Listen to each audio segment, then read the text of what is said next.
madaxweynaha jamhuuriyadda federaalk Soomaaliya Xasan Sheekh Maxamuud Yuufdi hogaaminaya dib ugu soo laabtay gudaha magaalada Muqdisho kadib markii ay ka soo qayb galeen shirkii Mareykanka iyo Afrika ee dhawaan lagu soo gabagabeeyay magaalada Washington ee dalkaasi Mareykanka. madaxweynaha ayaa waxa si diiran garoonka ugu soo dhaweeyay afayeenka golaha shacabka ee baarlamaanka Soomaaliya Professor Maxamed Sheekh Cismaan Jawaari, xubno ka tirsan golaha wasiirada xukuumadda Soomaaliya, saraakiisha kala duwan ee ciidamada dawladda Soomaaliya iyo waliba mas'uuliyiin kale. soo degista kadib ayaa madaxweynaha dawladda Soomaaliya Xasan Sheekh Maxamuud waxa uu warbaahinta ugu warbixiyay shirkii uu kaga soo qayb galay Mareykanka, waxa uu sheegay in madaxweynaha muhiimad gooni u leeyahay shirkaasi dawladda Soomaaliya. waxaan ka soo noqonay maanta alxamdulillah safar dheer oo aan ku tagnay Mareykanka aniga delegation balaaran oo dawladda Soomaaliya ka socda. waxaan ka qayb galnay shirkii Mareykanka iyo Afrika oo ay 54 dal oo Afrikaan ay ka soo qayb galeen, Soomaaliya ka mid ahayd. laba muhiimadood oo waaweyn ayaa shirkaasi u lahaa. mid waxay ahayd Afrika oo looga hadlayay cilaaqaadka Afrika iyo Mareykanka sidii la isu kaashan lahaa arrimaha horumarka, dhinacyada dhaqaalaha, dhinacyada maxaan ku yiraahdaa ganacsiga, kulli dhammaan wax soo saarka Afrika kor loogu qaadi lahaa in nolosha iyadoo la isticmaalayo ganacsi.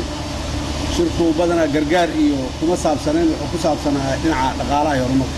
Soomaaliya qayb ay ka ahayd dabcan arrimahaasi guud ahaan Afrika ahaan waa looga hadlay, gobol ahaan waa looga hadlay. gobolka annaga aan ka tirsannahay si gaar ah ayaa muxuu ahaay asagana ugu jiray muxuu ahaay doodihiisu ka Soomaaliya ka mid ahayd. waxyaabaha gobolkaasi si gaar ah u leeyahay oo dhan muxuu ahaay Soomaaliya qayb ay ka tahay waana ku jirnay.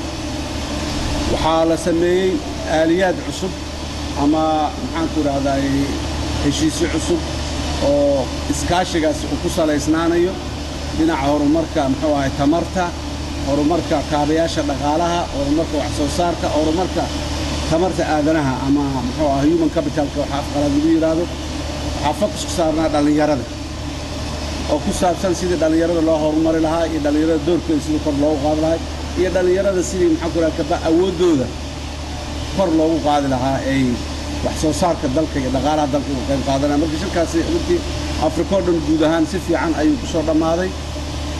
Soomaalidu dawladda waa ka qayb gashay, bulshada rayidka ka qayb gashay, si kala duwan iyo dad badan oo dhalinyaro ah oo Soomaali ayaa ka qayb galay dalka qaybihiisa kala duwan ka yimaaday.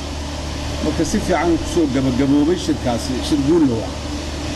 waxaa taas u barbartiilay Soomaaliya oo dabcan si gaar ah dawladda Mareykanka iyo hay'adaheeda ula kulantay. 5 wasiir oo wafdiga ka tirsan ayaa nala socday oo wafdiga ka mid ahaa.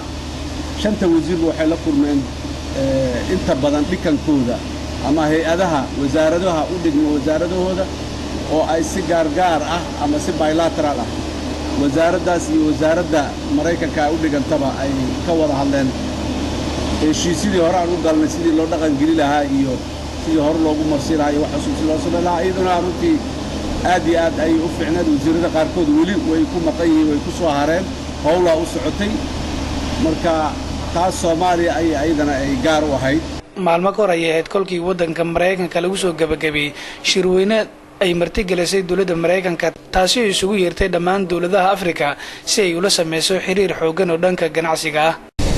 maxamed ibraahim gaabo, Royal TV, garoonka caalamiga ah ee Aadan Cadde, magaalada Muqdisho.